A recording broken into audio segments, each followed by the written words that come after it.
Bonjour à tous, bienvenue dans ce nouveau podcast. On est aujourd'hui avec Monsieur Stanley Audin. Ça me fait très très plaisir et ça nous fait tous très plaisir qu'il soit là parmi nous ce soir. C'est un très très bon gars, voilà, déjà première chose.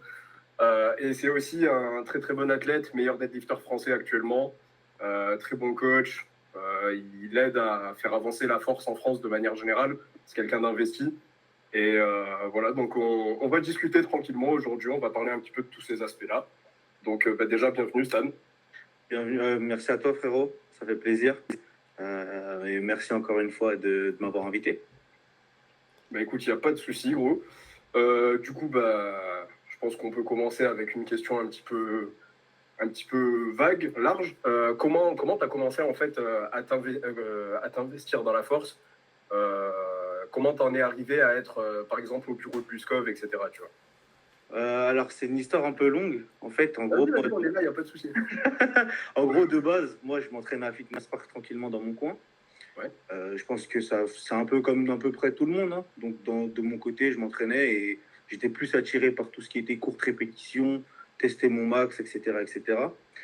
Et pendant cette même période-là, je connaissais Luskov déjà de base parce que je connaissais son ancien président, Oliver. Et genre, en mode, ça m'intéressait, mais de loin, tu vois. Genre, j'aimais bien tester ma force, mais sans plus. Et après, pendant cette période-là, du coup, j'ai mon voisin qui vit à côté de chez moi, donc CG Power sur Instagram, qui a récupéré le club Uskov, tu vois. Et il me l'a dit, et je me suis dit, bon, vas-y, je vais essayer de faire deux, trois petites compétitions pour lui faire plaisir, parce que depuis un petit moment, il me disait, ah oui, t'as un petit potentiel, essaye, essaye. Et bon, je me suis dit, vas-y, je vais lui faire plaisir, je vais commencer. Puis j'ai commencé à faire des compétitions. Et petit à petit, CG, il a commencé à me demander des petits trucs à faire. Et au final, j'ai commencé à kiffer. J'ai commencé à kiffer de plus en plus, d'aider, en gros, dans plus de compétitivité, d'aider à compétiter, d'aider les gens à s'échauffer, etc., etc. Du coup, j'ai commencé à m'investir de plus en plus dans le club, tu vois. C'est lourd, c'est lourd. Tu as directement pris goût en fait à l'associatif Ouais. et permettre d'aider les gens. Tu donnes de ton temps de bon cœur, etc. C'est ça, en fait. En vrai de vrai, au début, tu commences, tu vois, tu es en mode compétiteur, vas-y, il faut que je fasse un maximum de compétition. Puis après, tu vois que tu commences à avoir des petits jeunes de ton quartier, des petits jeunes de ta ville qui commencent à venir aussi, qui veulent un peu découvrir, mais qui sont un peu perdus. Du coup, tu les rediriges et les voir aller en compétition par ton biais, du coup, par ton organisation, location de véhicules, etc., etc. Tu commences à te dire, ah ouais, c'est vraiment pas mal. C'est vraiment pas mal de voir les autres profiter de la chose qui m'a fait kiffer, tu vois. C'est cool, ça fait chaud au cœur. Et surtout, ce qui est fou, c'est que j'ai l'impression que Stan, du coup, t'as mis les pieds dedans, genre direct. En fait, genre, t'as pas eu trop de transition en mode, genre, d'abord, je pratique un petit peu, etc. C'est directement, t'as été au bureau, t'as commencé à coacher un petit peu, aider les gens, être athlète, enfin, genre, tout en même temps, quoi. Tu t'es vraiment investi à 100% d'un coup. Ouais, c'est ça. En fait, je suis vraiment tombé amoureux en fait de cette discipline. Du coup, je me suis dit, vas-y, que j'ai vu que c'était une discipline qui était en train de grossir, mais vraiment petit à petit. Je me suis dit, bon, compétiter, c'est bien, c'est un kiff, mais aider les gens à compétiter et ramener beaucoup plus de personnes dans cette discipline pour qu'elle soit de plus en plus reconnue, ça m'a fait encore plus kiffer. Du coup, je me suis dit, vas-y, autant tout faire d'un coup. Et puis voilà, hein. Juste compétiter, je vais pas dire que ça m'a lassé, mais en gros, je me suis dit que ça met du temps, certes, mais quand tu t'organises bien, tu as le temps de faire beaucoup de choses. Et je me suis dit, vas-y, je vais bien m'organiser dès le début. Je vais aider mon club, je vais aider les athlètes de mon club et en même temps, je vais essayer de performer un maximum. Et là, du coup, quelques années plus tard, Luskov, c'est l'un des meilleurs clubs français avec plein de gros noms, toi-même inclus dedans, tu vois. On a Rico, on a Jade, on a Tyson, on a toi, c'est incroyable le nombre de hauts niveaux qu'il y a à Luskov, en fait. Et on a l'impression que vous vous tirez tous vers le haut en même temps. Il y a un vrai moteur qui est intégré à Luskov, on a l'impression. Ouais, en fait, on a vite mis en place cette idée familiale. En fait, on n'est pas juste un club où on prend un compétiteur et on l'inscrit en compétition. Non, c'est vraiment, en gros, on essaye de se caler des entraînements ensemble, on essaye de se motiver tous ensemble, parce qu'en fait, c'est comme ça qu'on avance. Parce que tout seul, un compétiteur, il peut trop facilement être démotivé. Tu t'entraînes tout seul dans ta cave, par exemple, tu es dans ta cave, tu t'entraînes tout seul, tu vas en compétition tout seul, tu n'as personne pour gérer ton match, tu dois payer ton déplacement toi-même pour aller à tes championnats de France. C'est vraiment d'un coup, tu peux vraiment te dire, vas-y, c'est un peu relou. Alors que là, on s'est dit, vas-y, on va essayer de faire un socle familial. Donc, en gros, il y a moi, il y a Ludovic Gestavares, qui est le vice-président, il y a CG et il y a Billy. On s'est dit, on va essayer de faire vraiment, vraiment, vraiment, on va essayer de les mettre à l'aise un maximum, mettre nos compétiteurs à l'aise pour qu'ils se sentent chez eux, en fait. Quand ils viennent à USCOV, ils se disent plutôt, ah, je vais aller voir la famille, plutôt que, ah, je vais aller dans une salle de sport. Ouais, il y a ce Bah, truc, en tout il y a cas, ce truc c'est réussi. ouais, c'est réussi, hein, parce que moi j'en discutais avec Souley, je disais qu'il y a un truc que je trouve dingue, c'est que t'as vraiment une atmosphère familiale, il y a vraiment ce truc de quand vous vous entraînez sérieusement, et à chaque fois que je vois une vidéo de quelqu'un qui passe à l'USCOV, en général il y a un record perso, et en même temps il y a quelque chose de bonne ambiance, tout le monde s'entraide, tout le monde s'assure, c'est un truc, c'est vrai que c'est un truc qui, à mon sens, t'as réussi ta mission sur le fait de faire avancer la force et de la faire découvrir en fait. Parce que c'est ça aussi que je pense si on participe à des compètes, c'est aussi cette ambiance-là qu'on cherche en fait. C'est pas juste s'entraîner. C'est vrai, je suis tout à fait d'accord avec ce que tu viens de dire. En gros, c'est vraiment une recherche d'ambiance, un plaisir, vraiment venir en compétition pour à la fois performer, mais aussi te sentir à l'aise, te sentir vraiment te dire, ah ouais, c'est cette discipline-là que je veux faire et aucune autre en fait. C'est ça. Et du coup, en même temps, vous avez fait découvrir la force à plein de nouveaux gens aussi. Il y a des gens, ils commencent et directement, ils s'inscrivent à USCOP dès le début, non? Ouais. On a pas mal de demandes de recrutement pour commencer. On a eu pas mal de débutants qui sont venus pour performer parce qu'ils ont entendu par le biais de soit YouTube, par le biais de Rico, soit par Insta, soit ils sont tombés sur nos publications. Et du coup, effectivement, on a quelques débutants qui, dès qu'ils viennent, ils veulent venir, enfin, dès qu'ils commencent la force, ils veulent venir à l'USCOP. C'est top. Franchement, c'est top. Il y a un truc qui est fou, c'est que bah, du coup, toi, Stan, t'as fait un petit peu de force à Fitness Park, c'est ce que tu disais avant. Ouais. Et du coup, après, tu t'es entraîné à l'USCOV. Est-ce que tu as vu vraiment une grosse différence, pas seulement au niveau du matériel, mais juste en termes d'ambiance, par exemple, qui, par exemple, t'a plus amené à te dépasser, à progresser mieux, etc. À quel point est-ce que tu considères que, par exemple, bah, ton environnement de travail te permet de progresser ou au contraire te limite, quoi? Ben, en fait, quand je commençais à Fitness Park, j'avoue que bah, j'étais avec des potes, du coup, on n'écoutait pas trop, mais quand tu écoutais un peu ce qui se disait autour, tu entendais des ah ouais, c'est vraiment des ego-lifters. Parce qu'en vrai de vrai, les gens, ils confondent la force et se tester, en fait. Ils confondent les deux. Nous, ils comprennent pas que nous, on a une réelle discipline. En gros, on est vraiment dans une discipline qui fait que on doit être aller proche de nos maxi pendant l'entraînement, etc., etc. Mais on va pas juste maxer tous les jours. Et du coup, comme les gens de Fitness Park ne connaissaient pas la discipline, parce que à l'époque où je m'entraînais, force athlétique, limite même moi, je ne savais pas qu'il y avait de compétition de ça, ben, ils se sont dit, ah ouais, c'est juste des ego-lifters, ils vont se casser le dos, ils font n'importe quoi, ils prennent le rack pendant des heures et des heures. Ouais. Et du coup, C'est quand, classique. et du coup, quand je suis arrivé à USCOV et que j'ai commencé à faire mes petites séances, bah, au début, j'étais assez timide. Je m'entraînais dans mon coin. Puis directement, on est venu me mettre à l'aise, notamment Ludovic, CG, ils sont venus me mettre à l'aise directement. Ils m'ont fait tourner avec eux. J'ai commencé à comprendre, j'ai commencé à voir que vraiment, c'était un kiff. Parce qu'en gros, quand tu es entouré de passionnés, bah, tu es entouré de personnes qui pensent et vivent comme toi en fin de compte. C'est-à-dire, ils vivent autour de la force et vivre autour de la force et ne pas vivre autour de la force, je trouve que ça fait deux milieux assez différents. Du coup, quand j'étais à Fitness Park, ben, j'étais pas à l'aise en fin de compte. Ok, ouais. Dire que j'étais pas du tout à l'aise, ce serait grossir la chose. J'étais un petit peu à l'aise parce que j'avais mes potes, j'avais aussi des compétiteurs uscoviens qui s'entraînaient au même fitness park que moi. Par exemple, je sais pas si vous l'avez connu, Robocop, bah, Jean-Marc Boutan. Ouais, c'est une légende, ce mec. Ouais, et ben il y avait lui qui s'entraînait avec moi. Du coup, il était avec moi, il me parlait assez régulièrement. Quand j'avais des max à faire, il me disait vas-y, mets-toi dans ta bulle, calcule pas le monde autour. Parce que les gens, ils te regardent autour, mais la seule chose qu'ils veulent, c'est en vrai de vrai que tu loupes. Comme ça, ils pourront dire ah ouais, regardez, il a fait ça pour rien. Non, non, non, non, non, non. Ils comprennent pas qu'il y a une réelle discipline, que c'est vraiment un domaine. Et du coup, ben, quand je suis arrivé à USCOV, j'avoue que c'était le jour et la nuit. Le jour et la nuit. Et à quel point, par exemple, enfin, genre, quand tu dis c'est le jour et la nuit, est-ce que vraiment au niveau des perfs, t'as senti que t'as pété parce que, bah, en plus, on te poussait, ou alors c'était vraiment juste en termes de confort et tu vois, de mental, ou genre, t'as tout simplement plus tes aises, t'as pas la charge mentale d'avoir, je sais pas, quatre mecs qui te regardent bizarre pendant que tu fais tes lifts et tout, quoi. Bah, en vrai de vrai, ouais. Niveau à la fois, comme tu l'as dit, bah, tout ce que tu as dit là, par exemple, les mecs qui me regardaient, etc., bah, il y a ça. Mais il y avait aussi ouais, les performances. Parce qu'en vrai de vrai, vu que c'est des gens qui font qui ont le même domaine que toi, et ben en gros, ils vont réussir à t'aiguiller, à te dire, vas-y, là, ça, tu le fais un peu moins bien, essaie de partir, essaie de faire ça, essaie de faire ci. Et au fur et à mesure, tu arrives à consolider une technique parce qu'un tel t'a dit ça et un autre tel t'a dit ça. Tandis que quand tu es à Fitness Park, par exemple, ben, ça m'est déjà arrivé plein de fois. En gros, j'allais à Fitness Park, je faisais mon squat et il y a des mecs qui venaient qui me disaient oui, attention, là tu pars un petit peu en dos, oui, attention, tu descends trop, essaye de descendre un peu moins, essaye de faire plus de reps, baisse les charges, va faire des séries de 12, 15. Alors que là, le mec, il était là en mode ouais, alors qu'à Fitness Park, alors qu'à Uskov, ben, c'était plus des conseils, vraiment des conseils intéressants. Ouais, tu devrais tester le bar basse, tu devrais essayer de faire ci, écarte un peu plus tes jambes, essaye de changer de paire.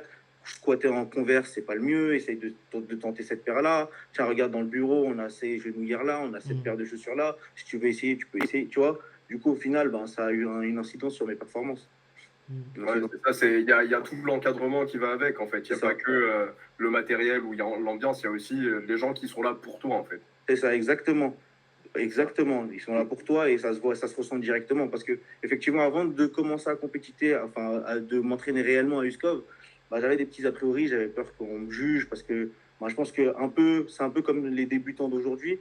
Bah, ils vont se dire, ah ouais, Uskov, ça crie, il y a des performances. Ça veut dire que moi, je vais venir, je vais vouloir squatter 110 et ils vont se moquer de moi. Je pensais pareil. Ouais. C'est la même chose. Je suis arrivé, je faisais quoi? Je faisais 112, 115 kills. J'avais un max au squat à 120. Genre, c'était, je vais pas dire que c'était ridicule, parce que c'était le début, mais tu vois, à l'époque où il y avait des CG qui squattaient déjà 250 en 83, tu te disais, ah ouais, vas-y, ça sert à rien que je m'entraîne avec eux, vas-y, je me sens mal, allez. Mais au final, pas du tout. Pas du tout, du tout, du tout, du tout. Ils ont pris mon 115 et ils l'ont transformé en plus et en plus et en plus chaque semaine. 3,25 actuellement, c'est ça? 3,27,5. Ça a bien évolué, hein. Ouais, au final, c'est le contraire. Au final, c'est le contraire. Du coup, ils ont été archi bienveillants et au contraire, ils t'ont donné envie de plus lift et de. Ouais, ils t'ont poussé, quoi. C'est ça, exactement. Et c'est pour ça que je leur en serai éternellement reconnaissant. Et c'est pour ça que tous les jours, je me dépasse à 200%, que ce soit dans la trésorerie, parce que je suis trésorier de l'association. Donc je me donne à 200% parce que je me souviens qu'à mes débuts, ils étaient là pour moi.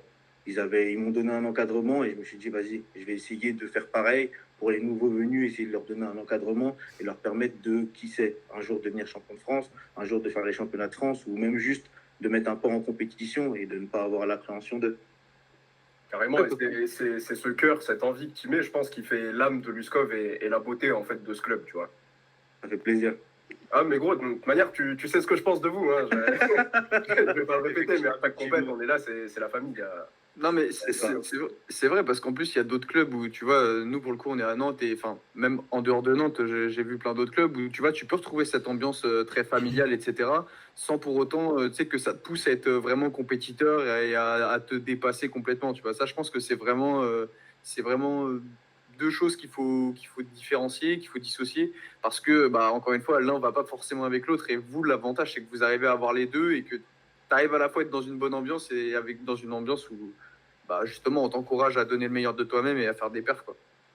C'est ça. Ouais. Juste, je me posais une question, je n'ai pas voulu t'interrompre tout à l'heure, mais comment des gars, ils ont eu l'audace, je vais dire, de venir te donner des conseils à la salle alors que t'es un colosse comme ça? En fait,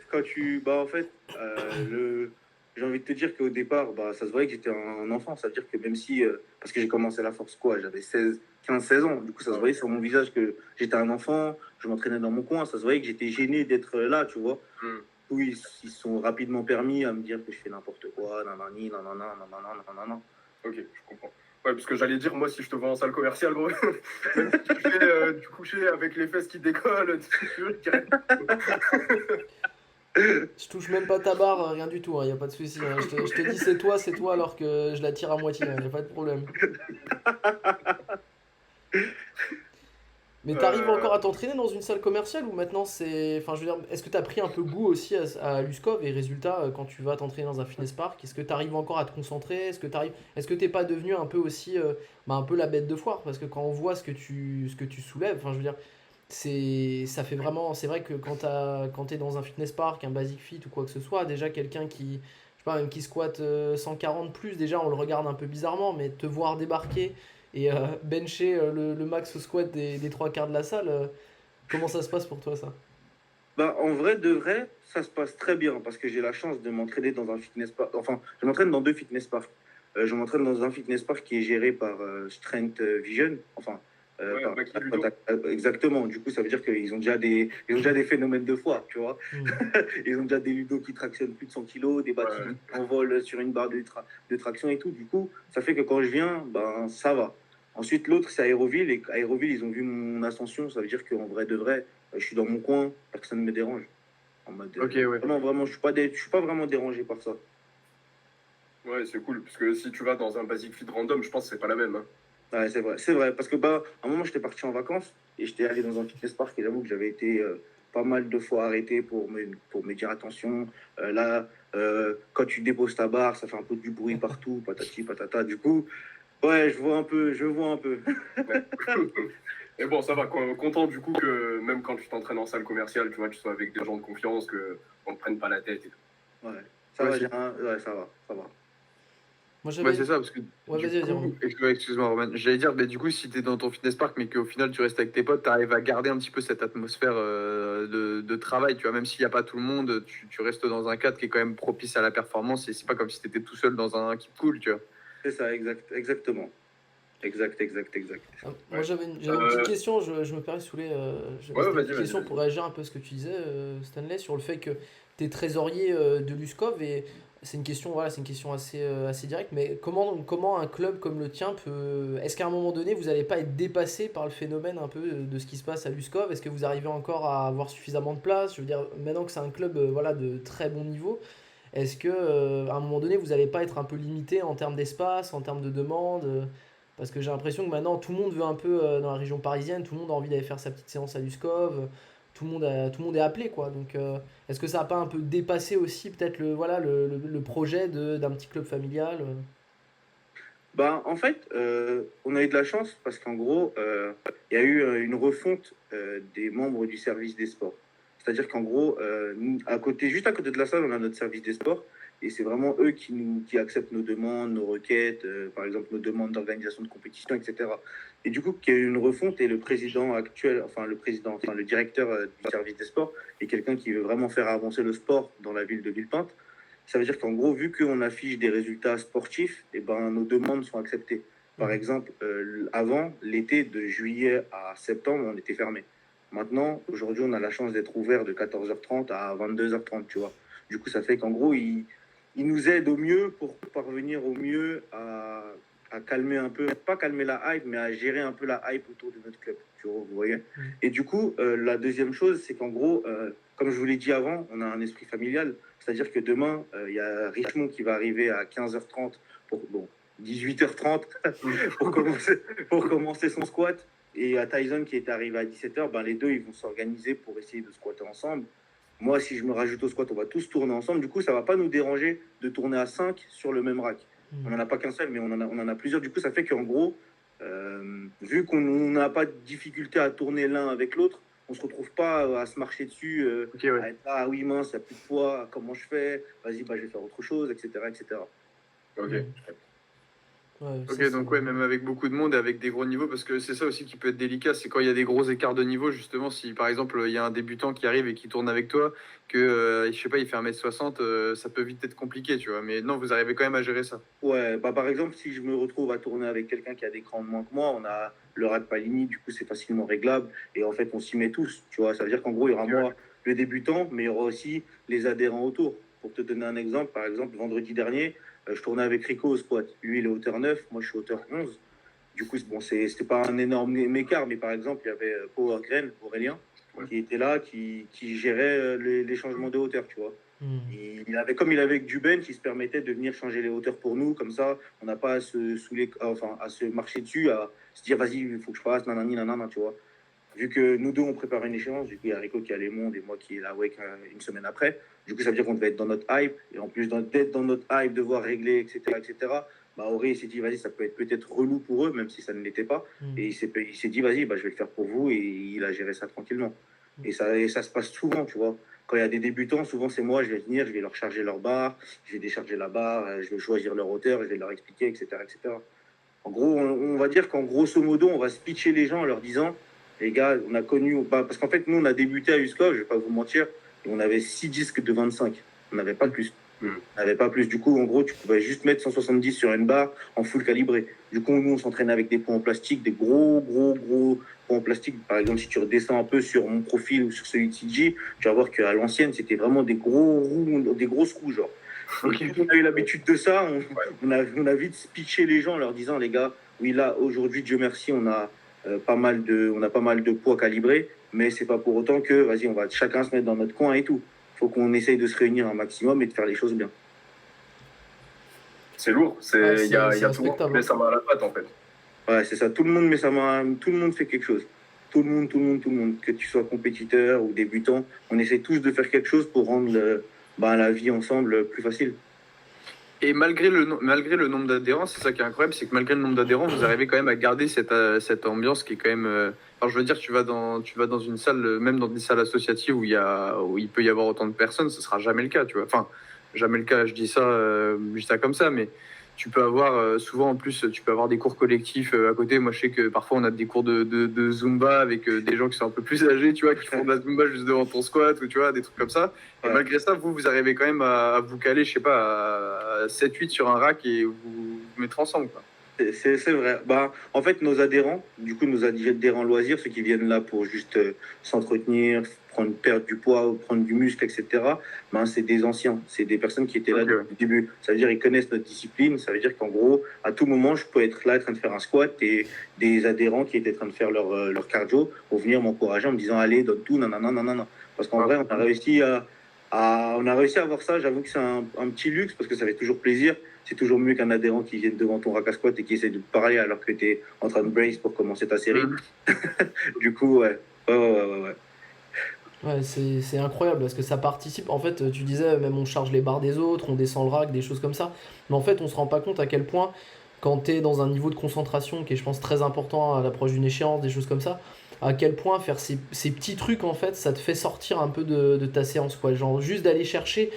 Moi, je prends un exemple tout bête, mais avec Romain, le nombre de fois on a dû aller chercher des disques parce qu'il y en avait un qui t'a piqué ton disque et puis il te l'a pas ramené. Puis ensuite, tu remets à la hauteur, tu te rends compte que c'est pas la bonne.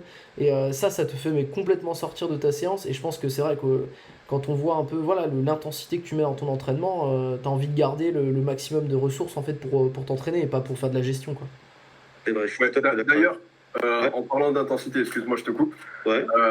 J'en discutais avec Rico l'autre jour. On a l'impression que c'est toi qui as lancé le phénomène de hype en France.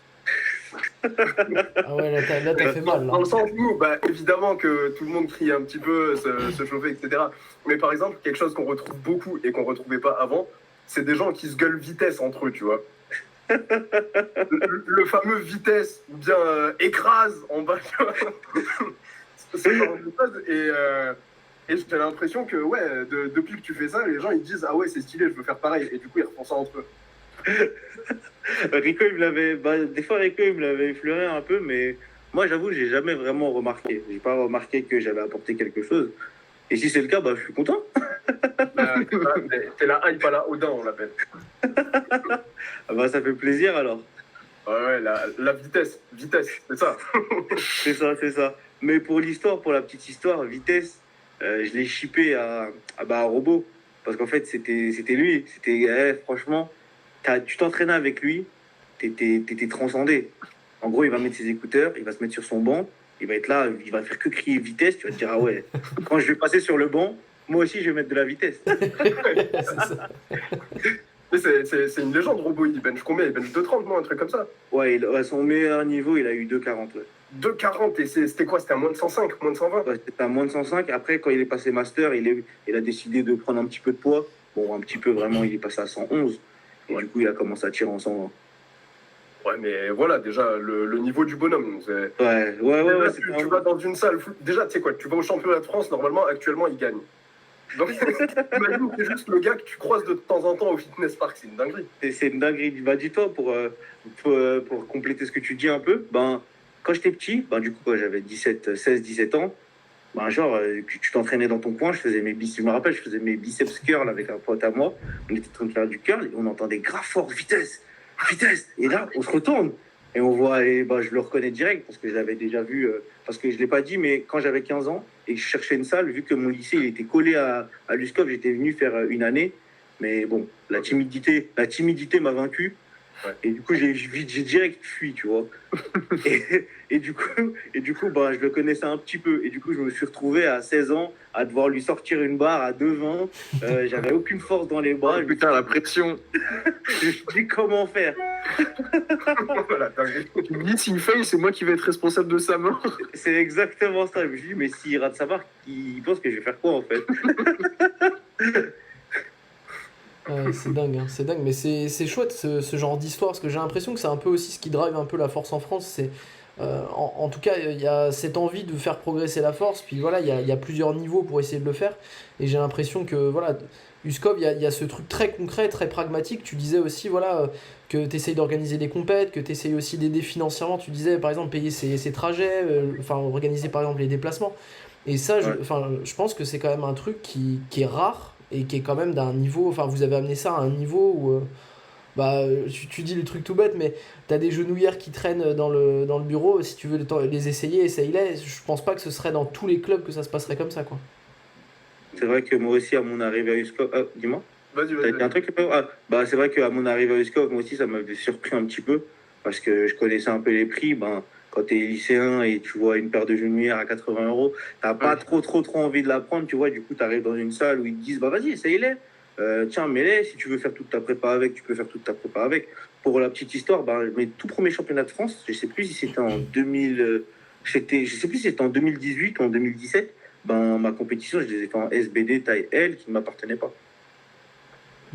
Et c'est vraiment, bah, au départ, ça m'avait vraiment surpris. Et au final, bah, quand tu es dans le truc, au final, tu réalises même plus. Du coup, quand tu veux prêter une ceinture, tu prêtes la ceinture, etc., etc. Ouais, carrément. Et du coup, je voulais dire, avant que les gens de mon club viennent attraper ma veste, mon club aussi, il est bien, il est cool, mon club.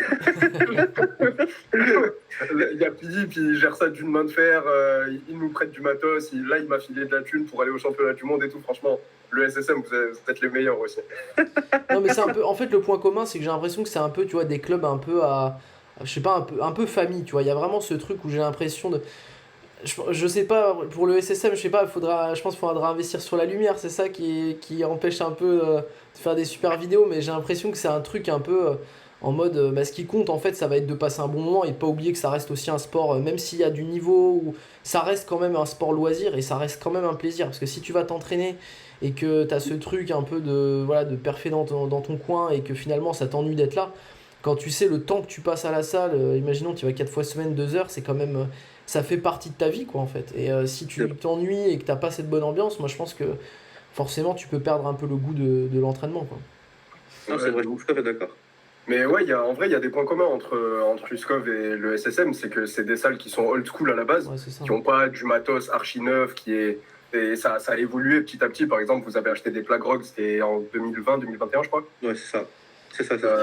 Nous, on a eu des nouvelles plaques Helico l'année dernière. Donc, c'est des clubs qui, à la base, ont une histoire derrière eux, Ouais. qui sont là depuis un moment, mais qui continuent d'avancer avec la nouvelle génération. Donc là, bah, on a encore Philippe qui il faisait de la force, on n'était même pas encore né, personne n'était né ici, tu vois. Et du coup, mais il est là et c'est pas le vieux con, c'est le gars qui essaie de comprendre les nouvelles méthodes d'entraînement, par exemple, qui cherche à aider les jeunes.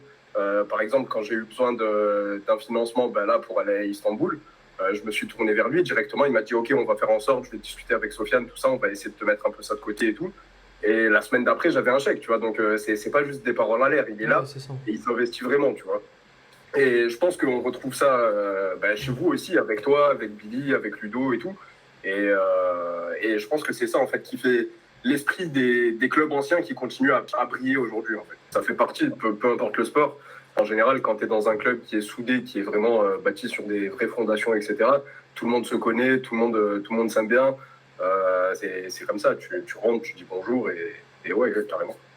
Mais je trouve qu'il y a encore plus un contraste, ce que disait Romain, justement. Moi, je trouve que c'est avec le power un peu aux États-Unis, ou avec des salles hyper épurées, tu vois, où t'as le rack, t'as les plates, elles ont pas un pet, tu sais, elles sont colorées, tu sais, limite, on vient les repeindre entre chaque séance, tu sais, il y a le petit tapis par terre, et tu vois à Luskov, voilà, derrière, t'as les tags, t'as les. Enfin, je veux dire, tu t'es un peu à du matos, je vais pas dire bas de gamme parce que c'est pas le cas, mais quand t'as goûté à tu te dois te débrouiller parce que bah je sais pas, tes disques c'est du plastique ou t'as une barre où le knurling est pas bon, bah en fait il y a intérêt à travailler ton grip en fait, tu vois, il y a ce truc qui je trouve qui te responsabilise un peu. Et je pense que ça c'est pas mal aussi, tu vois, d'avoir ce truc de bah c'est facile toujours accuser le matériel, mais je pense que justement toi quand tu vas en compétition, parfois t'es agréablement surpris quasiment parce que t'as un banc voilà qui est toujours calibré, qui est aux normes quoi. Et je me dis Bien et tout, ouais. ça C'est force ça, quoi. ouais, effectivement. Effectivement, en compétition, on est entre guillemets jamais déçu vu qu'on a connu le pire.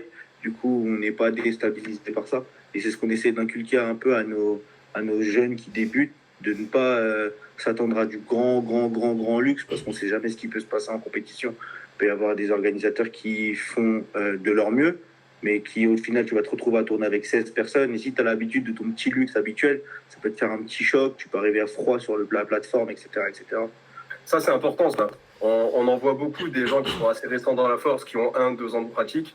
Et derrière, ils arrivent en compète et ça te lâche un pavé comme ça sur la publication Instagram. Meet didn't go as planned. La salle de chauffe, c'était n'importe quoi. Il y avait 3 racks alors qu'on était 20, etc. Genre, en soi, c'est des arguments qui peuvent expliquer la contre-perf. Mais si tu es prêt, comme toi, tu es prêt, comme tu essayes d'inculquer aux jeunes du SCOV, il n'y a pas de raison que ça se passe mal à cause de ça. Tu es là, tu es prêt et tu vas quand même tout donner sur le plateau. Tu vois. Donc on parle un petit peu aussi de ta prep pour la WEC, mais je sais pas si tu veux garder secret ou pas en fait. Non, moi, il n'y a pas de secret. Y a pas de secret. Tu connais, des fois il y a de la stratégie, tu veux pas poster les perfs, tout ça, c'est ce que je fais actuellement. Il y a peu de gens qui savent ce que je fais actuellement. Ben, je comprends, mais non, moi, ça va. J'ai pas de petits secrets. Tu peux poser Ok, toutes les ouais. questions que tu veux.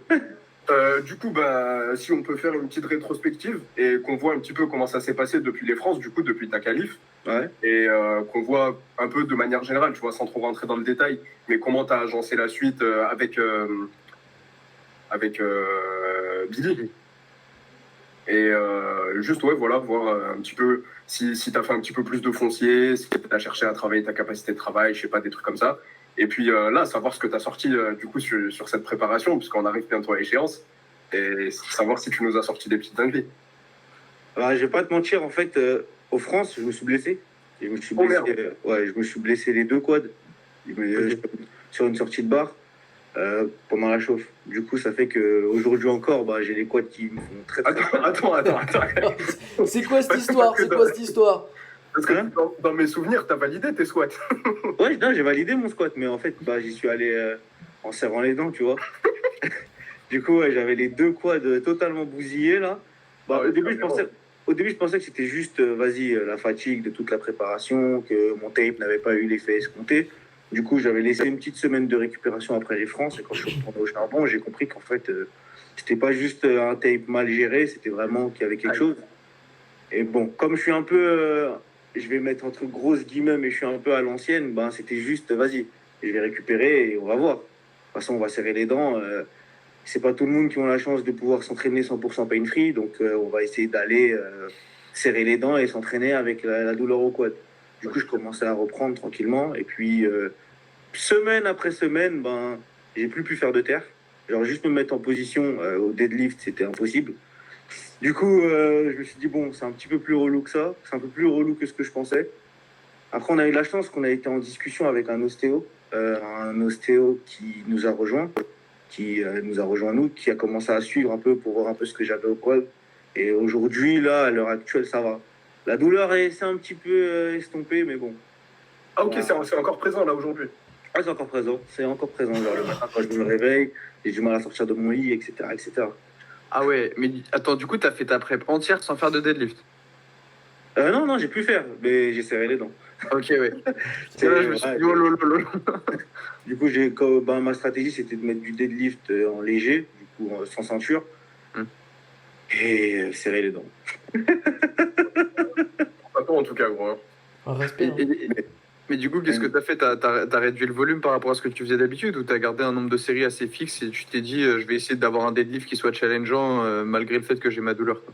Bah, au départ, je m'étais dit, vas-y, c'est mort le deadlift, vas-y, c'est pas grave, on va se concentrer sur le squat, parce que mes douleurs étaient principalement au deadlift, pourtant je m'étais fait mal au squat. Ok. Puis j'ai commencé à pousser mon squat, du coup en gardant le même volume qu'habituellement, même voire j'avais augmenté mon volume parce que j'avais travaillé un peu sur ma capacité à encaisser du volume. Et malheureusement, ben, sur une tentative de PR, je me suis fait mal. J'avais tenté 3,35, arrivé en bas, mes deux quads, ils m'ont dit stop, je suis resté en bas. Et du coup, j'ai commencé à, j'avoue, au début, je me suis dit, ah ouais, donc le squat c'est mort, le terre c'est mort, le bench, ben, quand je leg drive, ben, c'est mort.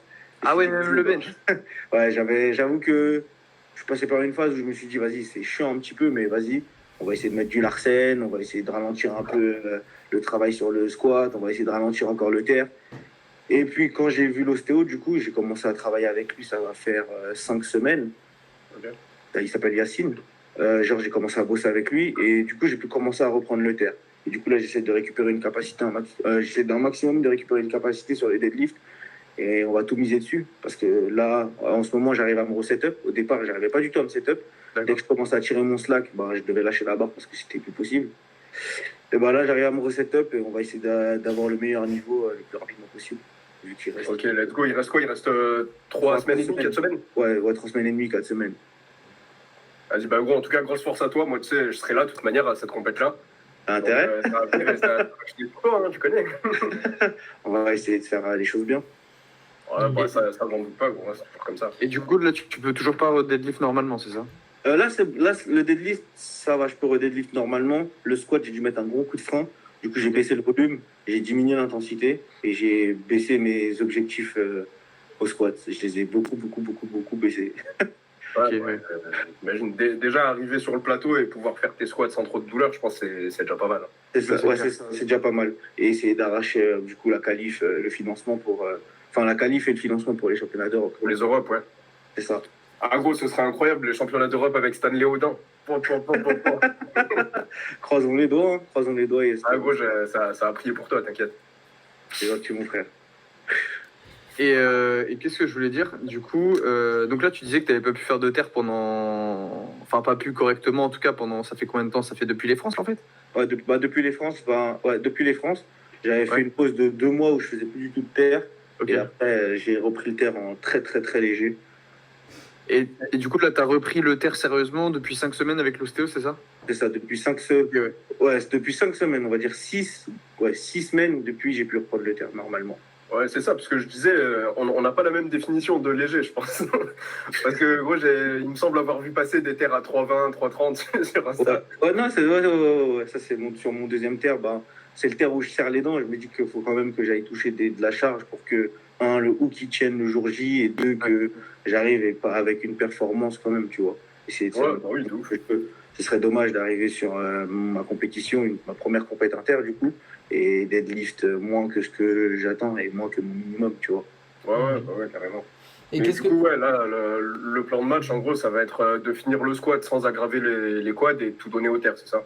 Exactement, c'est en gros le plan, c'est ça, c'est d'essayer de me minimiser au squat, essayer de finir avec de la réserve au squat et essayer d'aller, qui sait, peut-être aller toucher le record d'Europe au deadlift.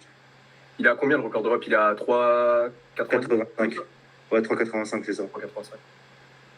Ah, Bon, bah, t'étais pas let's si go, loin à un ouais. moment. D'avoir Ça, les c'est clair, efforts. t'étais pas loin. C'est ça, du coup, je vais essayer de. Je me dis que, ouais, à la prep franc, j'y étais pas loin, que peut-être que juste retrouver mon niveau me permettra d'aller taper ça en troisième barre. Ouais, carrément. Et puis, en plus, si tu grindes pas trop ta troisième barre au squat, justement, tu auras de la patate derrière pour aller C'est ça. grind, un gros grind sur la C'est troisième ça, barre. un gros grind au terre et même pouvoir bencher derrière. Ouais, aussi. On l'oublie le bench. On l'oublie très rapidement, effectivement. Ça m'arrange. On s'en fout de ce mouvement, t'inquiète. Mais vas-y, ok, bah ça marche. Je crois que tu t'accompagnes aussi Richemont et Jade à Istanbul. Yes, c'est ça. Ah, tu vois, ça aussi, c'est incroyable. Tu vas et tu fais ton rôle d'encadrant et de L'uscope, etc. jusqu'au bout, tu vois, c'est ouf. On essaye de les accompagner jusqu'au bout, effectivement. Ce serait bien de les voir, entre guillemets, triompher et de pouvoir être là sur place. Ouais, bah carrément. Et puis, c'est un investissement déjà en temps, mais c'est un investissement en argent aussi. Les gens là qui regardent et qui écoutent, ils savent pas, mais minimum, je pense, tu vas sortir genre 600-700 balles, un truc comme ça. Ouais, c'est vrai. C'est vrai. Même un petit peu plus. Ouais. On est d'accord. Non, je suis tout à fait d'accord. Non, je te dis ça parce que même moi, je me finance tout seul, du coup. Du coup, je pense qu'on est... Ouais, on se comprend. On est ensemble. Il a spam le rafraîchir sur Expedia là pour trouver son ticket moins cher. C'est ça. En vrai, le ticket aller, ça allait, mais le retour, waouh, comment j'ai serré les dents. C'est un truc de fou, hein. Parce que le retour, quoi, c'est soit tu payes un peu moins cher et tu te prends 8 heures de vol, Ouais, soit tu payes plus cher et tu te prends 3 heures de vol. c'est ça. À un moment, il y avait un vol retour. Il a voulu me faire passer par Stalingrad. J'ai dit impossible, je monte là-dedans. Le billet il coûte 15 euros, mais tu sais pas si t'arrives quoi. Impossible. Moi, je débarque là-bas. Jamais. Putain. C'est vrai que ouais, les billets d'avion là, en ce moment, ils sont bien chers. Hein. Ouais, de ouf. Ouais, c'est ouf. Mais du coup, l'aller, ça va. L'aller, je crois, il m'a coûté dans les 100 euros, un truc comme ça. Pareil. Mais le retour dans les 3. Comme ça. Pareil. Je suis dans la même tranche de prix là. Je suis dans la même fourchette. Et je me dis qu'en plus, tu dois même pas tirer, tu dois avoir la haine encore plus. Ouais, Non, en vrai de vrai, je t'avoue que je préfère regarder que tirer pour l'instant. Ah ouais? Ouais, honnêtement, je préfère regarder des personnes qui ont travaillé, que j'ai pu regarder travailler toute une prépa, Ouais. réussir à atteindre leurs objectifs, que moi qui travaille et qui atteins mon objectif. Ouais, en vrai, ça se défend, c'est cool. Et puis aussi, c'est pas juste que tu as regardé, puisque Jade, par exemple, c'est toi qui la coach. Ouais, c'est ça. Du coup, Au ouais. final, il y a un réel accompagnement là pour le coup. C'est ça, exactement. Du coup, voir par exemple Jade réussir par exemple ses 3 squats avec les barres qu'elle veut mettre, en ayant dit qu'elle veut cette barre-là, cette barre-ci. En gros, avoir vu l'avancée psychologique de Jade et au niveau des performances aussi, et l'avoir triomphé, si Dieu le veut, en Turquie. Ça vaudra les 500 balles de retour là. Ouais, ça se comprend, ça se défend, gros. Et si elle se rate, on prend le billet pour Stalingrad, c'est ça? C'est ça, il y a changement de trajet en fait.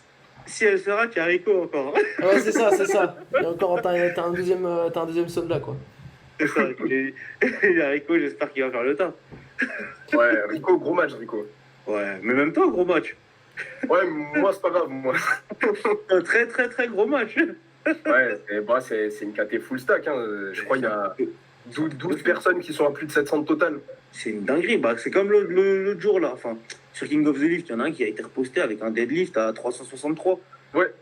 Je suis dit, c'est un 83. C'est qui? Qui est ce type? Puis j'ai vu dans le listing, mais je dis non, terrible. Après, j'espère pas dire ça pour me mettre des œillères devant la tête et faire comme si de rien n'était, mais c'est un gars, tu vois, qui a jamais trop conclu en compétition. Ouais. Et il a toujours. Là, ça fait depuis quoi? Depuis 2018. Il a pas fait une seule compète au-dessus de 6 sur 9, tu vois. Ok, d'accord. Et c'est un gars qui a toujours été très bon à la salle. Même là, sur ses derniers championnats, il avait fait 3,30, je crois. On est d'accord, c'est un très bon Moi, je gars. l'ai vu à 3,20, moi. Moi, je l'ai vu à 3,20. Si Ouais, c'est ça, 3,20. Mais il avait tiré 3,50 à l'entraînement déjà, tu vois, à l'époque. Ah, ok, d'accord, je vois. Tu vois le genre de champion de la salle. Ouais, je vois ce genre de champion de la salle. Faites gaffe les gars, tout est enregistré. S'il te sort une dinguerie saoulée, je te remontrerai ce passage. De toute manière, en plus, il est canadien, il y a moyen qu'il parle français, donc frérot, C'est qui? C'est quoi son nom? C'est qui le. C'est Nick Menders. Ouais, mais voilà, en vrai, moi, je focus pas trop sur la concu, même si je sais que j'ai un match colossal qui m'attend. Bien sûr, faut se reposer sur ce que tu peux contrôler. C'est-à-dire que les performances d'autrui, tu les contrôles pas, tandis que toi, tu peux gérer ta propre prépa et te focus là-dessus. Et ne pas être inquiété par, tu vois, une 363 et donc là, aujourd'hui, tu as une single à 8 et tu pars à 10 parce que tu veux overshoot pour t'en rapprocher un maximum. Ouais, faut rester focus, toujours être au taquet, mais voilà, on essaie de pas se laisser influencer par ce que font les autres et c'est ça, c'est important. Et puis aussi, je me dis que potentiellement, j'ai un avantage stratégique. Je dis pas forcément pour le titre, tu vois, mais pour aller accrocher une place un peu plus haute que ce sur quoi je suis annoncé. Ouais. Et là, les barres que je fais, je les mets pas. Parce que je sais que tout le monde regarde, les coachs des autres regardent, etc. Ouais. Surtout quand c'est serré de ouf comme ça. Et, ouais, j'imagine. Et vas-y, je me dis, on va sacrifier quelques likes et on va essayer de faire au mieux à la compète, tu vois, c'est important. T'as tout à fait raison. Tout est à ton honneur, là. Et c'est ça.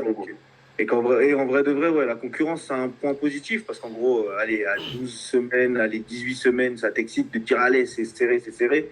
Mais des fois, ça peut te faire faux bond. Du coup, le mieux, c'est vraiment de te focus sur toi-même et c'est de donner tout ce que tu peux. Tyson, putain, il est chaud, Tyson. Ouais, grave. Ouais.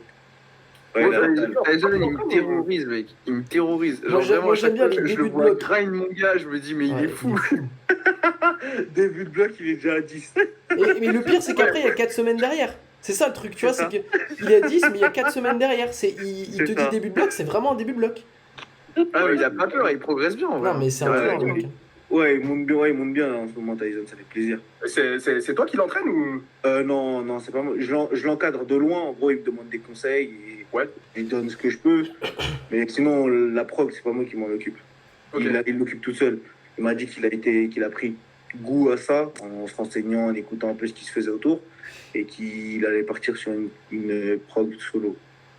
Bon, c'est cool, ça a l'air de bien marcher en tout cas. Ah bah, ça fonctionne bien, je suis grave content pour lui.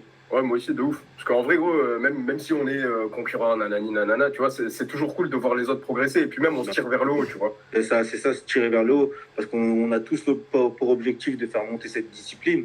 Et donc, en vrai de vrai, aller chercher des ennemis et se dire non, j'espère qu'il ne progressera pas, Ouais, mais ça ça, va pas servir à grand chose. c'est comportement de gamins qui ont 6 ans, tu vois. C'est ça. On en voit, c'est dommage. Mais ouais, moi, je suis content de voir que Tyson progresse. Je suis content de voir que Guillaume progresse. Je suis content de voir que Thomas progresse. Tout le monde, là, il va y avoir un enchaînement de fou pour la place au championnat d'Europe. Là, il va y avoir les mondes, il va y avoir la WEC, il va y avoir l'Arnold. Ça va être un truc de ouf, effectivement, pour choper des petites places pour les Europes. Ouais, on est 6 à vouloir la place pour les Europes. C'est vrai.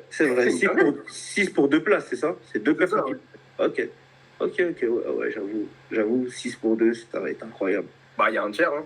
Hein. Ça va être incroyable. Parce que moi, je pense qu'on a fait quand même pas mal le tour, je pense, autour de ce qui pouvait nous plaire. Je sais pas, les gars, qu'est-ce que vous en pensez? Bah, Ouais, vas-y, de ouf. je te laisse conclure, Roman, je sais que c'est ta spécialité, là. Il aime bien faire les conclusions, Roman. Ouais. Oh, putain, vous êtes gênants, les gars. Est-ce que Uskov, vous avez un Insta aussi, ouais? Ouais, c'est ça, uskov.vlp. Ok, ça marche. Donc, merci à tous d'avoir écouté. Merci beaucoup Stanley aussi pour ta participation. Ça nous tenait très à cœur de te recevoir pour la mentalité que tu essayes d'insuffler dans le powerlifting français. Voilà, on te souhaite bonne chance évidemment pour la WEC. On aura l'occasion de. Souley t'y sera, Stanley t'y sera et moi j'y serai aussi. On aura l'occasion t'y seras, ouais. on aura l'occasion de se voir et puis de sortir un super truc, même si la prépa n'a pas forcément été facile pour toi. Je pense que tout le monde reconnaîtra cette capacité quand même à se battre et à appliquer ce qu'on enseigne à des plus jeunes. Et bah, évidemment, si vous voulez suivre Stanley sur Insta, je vous invite vivement à le suivre. Est-ce que tu peux redonner ton Insta, Stanley? Dreator. Dreator, c'est ça. Ce sera dans la description. On mettra ça dans la description. Ouais. Et puis pareil pour Luskov, Nickel.